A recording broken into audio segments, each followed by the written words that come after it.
Hello दोस्तों, मैं लवलेश श्रीवास फिर से आपका एक बार लवलेश मैथ्स में स्वागत करता हूं। दोस्तों, आज हम सरलीकरण के कुछ महत्वपूर्ण सवाल देखने वाले हैं जो एग्ज़ाम में बार बार पूछे जाते हैं और लोगों के लिए दिक्कत का भी सबक बन जाता है।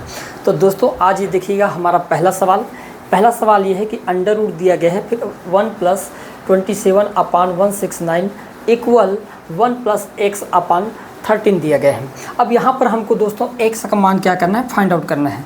मेरे प्यारे दोस्तों, जब इस प्रकार से आपको x की वैल्यू पूछा जाए और ये आपके पास सवाल हो तो आपके माइंड में सिर्फ एक ही चीज़ रखना है कि भाई मैं ये कहूँ कि एक तो दे रखा है आपके पास 13 का वर्ग क्या दे रखा है, सिंपल देखना कि 169 दे रखा है।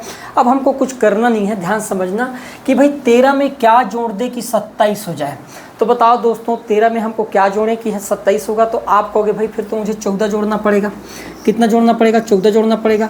और इसी 13 को क्या कर देना है, वहाँ से घटा देना है मेरे दोस्तों, बस कुछ नहीं करना है ना। 14 और 13 का योग किसके बराबर हो गया? 27 के बराबर। बताओ 14 और 13 में अंतर करेंगे तो कितने का अंतर हो जाएगा मेरे प्यारे दोस्तों? 1 का। और यही आपका क्या होगा दोस्तों? करेक्ट आंसर हो जाएगा। ऑप्शन नंबर पहला जो होगा दोस्तों करेक्ट आंसर होगा। या तो हम इसको दूसरे तरीके से बना सकते हैं जैसे आप बनाते आए हो, है ना, लेकिन वो तरीका हम नहीं अपनाने वाले। देखिएगा नेक्स्ट सवाल और फटाफट कमेंट करके बताइएगा कि इसका आंसर क्या होगा भाई। ठीक है, आपको सिंपल चेक ये करना है कि यहाँ पर ध्यान से देखिएगा कि ये 12 का वर्ग होता है क्या 144? जी बिल्कुल होता है। अब आपके माइंड में एक चीज़ आना चाहिए कि भाई 12 में क्या जोड़ दे कि 25 हो जाए। तो मेरे प्यारे दोस्तों, 12 में मुझे 13 जोड़ना पड़ेगा। 12 में कितना जोड़ना पड़ेगा? 13, तब जाके इनका योग कितना होगा? 25। इसका मतलब मैं समझ गया कि मुझे 13 में मात्र 12 घटाने की ज़रूरत थी। बताओ दोस्तों, 13 में यदि हम 12 घटा देंगे तो कितना बचेगा? तो भाई मैंने कहा 13 में यदि मैं 12 घटा दिया तो मेरे पास बच जाएगा 1, और यही एक क्या होगा आपका करेक्ट आंसर हो जाएगा मेरे प्यारे दोस्तों। आपका राइट आंसर क्या हो जाएगा? ऑप्शन नंबर जो ए होगा ये हमारा यहाँ पर क्या होगा? राइट आंसर हो जाएगा। आया भी समझ में? फटाफट कमेंट करके बताइएगा, है ना, कि कैसा लगा सवाल। ठीक है, आगे हम इसी प्रकार के बहुत सारे सवाल देखने वाले हैं। तो देखिएगा दोस्तों, अगला सवाल ये रहा आपका। इस प्रकार के सवाल कई बार एग्जाम में पूछे जाते हैं, है ना, और हमसे कई बार मिस्टेक भी हो जाता है। अब सवाल है कि √12 + √12 + √12, और ये अनंत श्रेणी तक गए हैं और इसका मान पूछा गया है। मेरे प्यारे दोस्तों, हमेशा एक चीज़ याद रखना, जब इस प्रकार से आपके पास सवाल आ जाए, है ना, √12 + √12 + √12, और ये मान लो अनंत श्रेणी तक जाए, तो आपको एक चीज़ याद रखना है, इसका हमको क्रमिक गुणज निकालना है। कहाँ? किसका? ये जो अंडर रूट में है इसका। तो हम कहेंगे भाई 12 का क्रमिक गुणज की यदि हम बात करें तो ऐसे दो पार्टों में तोड़ना है जिनके बीच का अंतर 1 रहे, या मैं ये कहूँ लगातार रहे, है ना, और गुणा करने पर 12 होना चाहिए। तो मैंने कहा भाई तो फिर तो 3 और 4 होगा। 3 और 4 का गुणा करने पर कितना आ जाएगा दोस्तों? तो मैंने कहा 12 आ जाएगा। ठीक है दोस्तों, अब यदि यहाँ पर प्लस का चिन्ह होगा, है ना, प्लस का चिन्ह होने पर आपका बड़ा वाला अंक आंसर होगा, बड़ा अंक आंसर बन जाएगा। और यदि माइनस का चिन्ह रहा दोस्तों तो छोटा अंक आपका क्या हो जाएगा? जो छोटा अंक है ये आपका क्या होगा? करेक्ट आंसर हो जाएगा। चूँकि यहाँ पर बड़ा वाला प्लस का चिन्ह है इसलिए आपके पास 4 जो होगा मेरे प्यारे दोस्तों ये आपका क्या होगा? करेक्ट आंसर होगा। तो करेक्ट आंसर क्या होगा? यहाँ पर ऑप्शन में दिया नहीं है, है ना, यहाँ पर लिख देते हैं ये 4 करके, है ना, इसको 4 बना दीजिए क्योंकि अनंत श्रेणी तक गया। तो आपका राइट आंसर क्या होगा? ऑप्शन नंबर जो बी होगा दोस्तों ये मेरा क्या होगा? यहाँ पर करेक्ट आंसर हो जाएगा। आए भी आगे बढ़ते हैं, देखिएगा अगला सवाल।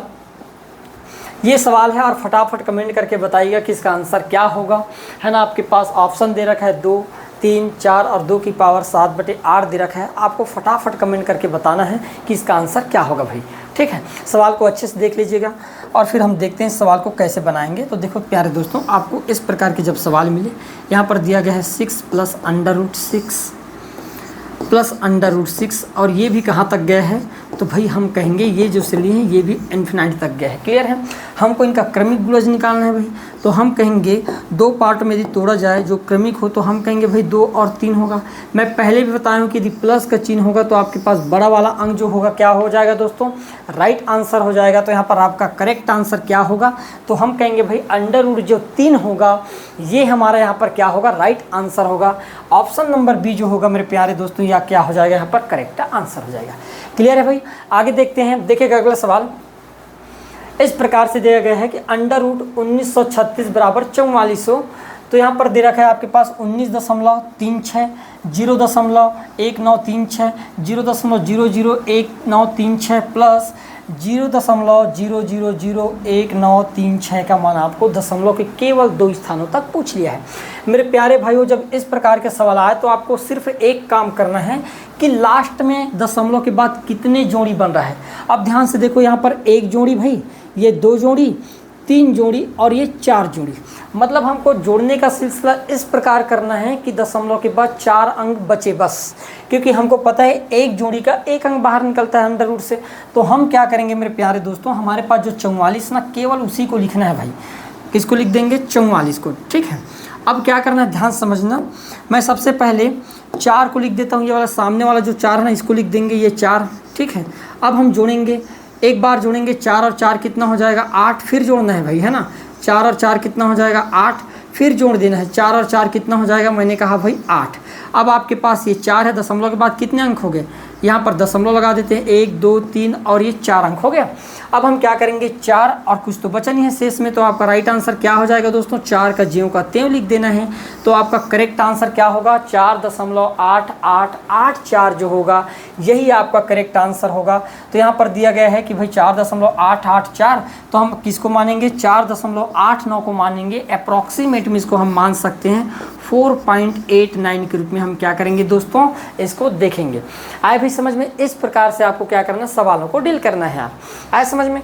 देखिएगा अगला सवाल, ये सवाल है और फटाफट कमेंट करके बताइएगा कि इसका आंसर क्या हो सकता है, क्या होने वाला है। ठीक है दोस्तों, बहुत सिंपल सवाल है, ऐसे सवाल दिया है तो हम हिसाब से बनने चाहिए। अब देखिएगा इसका सलूशन हम कैसे देखते हैं।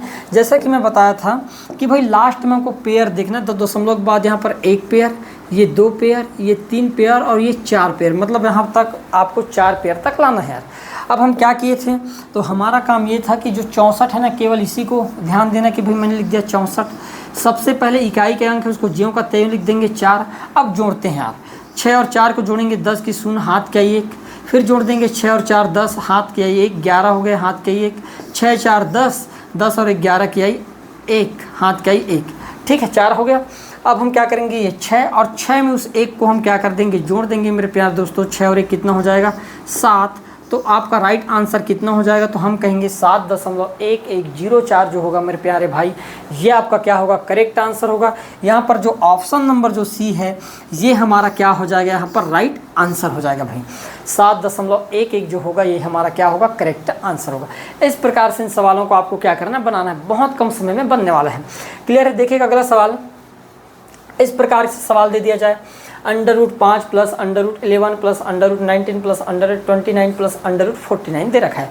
अब क्या करते हैं दोस्तों, इस प्रकार के जो सवाल होते हैं उसको लोग पीछे से सॉल्व करना चाहते हैं, लेकिन मैं चाहता हूं कि आप पीछे से नहीं, आप सामने से वार कर दो, काम तो बनना ही है। अब ध्यान से देखना, यहाँ पर जो भी अंडर रूट में है हम पीछे से सॉल्व करेंगे, 49 का 7 होता है, फिर 7 जुड़ जाएगा। और इस प्रकार से जोड़ना, तो इतना हम समय नहीं लेंगे। हम क्या करेंगे, ध्यान समझना, यहाँ पर आपके पास जो भी अंक है सामने में 5 है, बताओ 5 से बड़ा कौन सा वर्ग संख्या पड़ता है? आगे का ना, ज़्यादा बड़ा नहीं लेना है, इसके निकट वाला। तो मैंने कहा 5 से बड़ा वर्ग संख्या होता है भाई 9, और 9 किसका वर्ग होता है? तो मैंने कहा 3 का। तो मेरे प्यारे दोस्तों, आपका राइट आंसर क्या हो जाएगा? ऑप्शन नंबर जो बी होगा दोस्तों, ये यहाँ पर क्या होगा? आपका राइट आंसर होने वाला है। क्लियर है भाई? आगे देखिएगा अगला सवाल, फटाफट कमेंट करके बताइएगा कि इसका आंसर क्या होगा। √15,612 प्लस √154 प्लस √225 दे रखा है। अब आंसर ज्ञात करना, आपके पास 3 ऑप्शन है, 13, 15, 25 और 125। हम क्या करेंगे दोस्तों, सिर्फ सामने वाले अंक लेते हैं। हमको पता है 15,612 के आगे कोई वर्ग संख्या पड़ता है तो होता है 15,625, आपको पता होगा। और ये किसका होता है मेरे दोस्तों? तो आप कहोगे भाई ये तो फिर हमारे पास 125 का होता है। तो मेरे प्यारे भाइयों, आपका राइट आंसर क्या हो जाएगा? ऑप्शन नंबर जो डी होगा, ये यहाँ पर हमारा क्या हो जाएगा? करेक्ट आंसर हो जाएगा भाई। आए समझ में? इस प्रकार से आपको सवालों को क्या करना है, बनाना है। ठीक है, देखिएगा अगला सवाल ये रहा। अब इस प्रकार के सवाल आ जाए कि √2 - 1/√2 का होल स्क्वायर किसके बराबर हो गए, पूछा गया है। तो मेरे प्यारे दोस्तों, एक तो आप देखने में ऐसा लग रहा है कि भाई ये a - 1/a का क्या है, ये होल स्क्वायर यही है। तो आप देख पाओगे जब इसको सॉल्व करोगे, तो भाई मैंने कहा a का स्क्वायर है ना, प्लस 1/a² माइनस 2 इंटू क्या हो जाएगा a इंटू 1/a हो जाएगा, यही होता है। हम कहेंगे a से a तो कैंसिल हो जाएगा। अब a की जगह मान क्या दे रखा है, अंडर रूट, तो अंडर रूट 2 का वर्ग कितना होता है, मैंने कहा 2 + 1/2 और माइनस कितना हो जाएगा दोस्तों 2, तो 2 से 2 कैंसिल हो जाएगा, तो क्या बच गया हमारे पास केवल 1/2 और यही क्या होगा हमारा राइट आंसर होगा। ऑप्शन नंबर ए क्या हो जाएगा, करेक्ट आंसर होगा।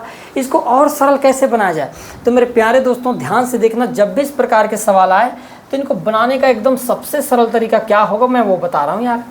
अब देखना, इस प्रकार के जब सवाल आए तो कुछ करने की ज़रूरत नहीं है ना, आपको कुछ भी करने की ज़रूरत नहीं। यहाँ पर कौन सा दिखाई दे रहा है भाई, √2। √2 मत मानो, उसको केवल 2 मानो, और 2 में से 2 यदि हम घटाएंगे, हर केस में क्या करना है आपको 2 घटाना है। तो बताओ 2 में से 2 घटेगा तो क्या बचेगा, 0 बचेगा ना भाई। तो हम क्या करेंगे, ज्यों कहते हैं 1/2 लिख देंगे, यहाँ पर क्या लिख देंगे 1/2, क्योंकि √ खत्म हो जाएगा। तो आपका राइट आंसर क्या हो जाएगा, तो मैंने कहा 2 - 2 और यहाँ पर हम लिख देंगे फिर प्लस का 1/2, बस इतना ही यार, और कुछ नहीं, कैंसिल हो जाएगा। तो आपका राइट आंसर क्या आ जाएगा, 1/2 आ जाएगा, और यही दोस्तों मेरा क्या होगा, करेक्ट आंसर होगा। नेक्स्ट सवाल को देखो और फटाफट कमेंट करके बताना है क्या होगा। ठीक है, आपके पास ये क्वेश्चन दे रखा है और आपको बताना है भी इसका आंसर क्या होगा। तो मैंने क्या कहा अभी कुछ देर पहले कि भाई यहाँ पर जो भी 1/7 है इसको ज्यों का त्यों लिख लो। सबसे पहले तो 1/7 लिख दिया, ठीक है। अब जो 7 है ना, इसमें आपको केवल कितना कम करना है, 2 घटाने के लिए बोला हूँ। तो बताओ 7 में 2 घटाएंगे तो कितना आ जाएगा मेरे प्यारे भाई, 5 आ जाएगा। इस 5 को सामने में चिपकाना बस है, आपको क्या करना है, सामने में चिपका देना है। आपका करेक्ट आंसर क्या हो जाएगा, तो भाई हम कहेंगे 5 सही 1/7 जो होगा, ऑप्शन नंबर जो 2 होगा दोस्तों, ये मेरा क्या हो जाएगा, करेक्ट आंसर हो जाएगा। तो दोस्तों इस प्रकार से और अधिक सवाल देखने के लिए फटाफट कमेंट और लाइक सब्सक्राइब जरूर करें। धन्यवाद।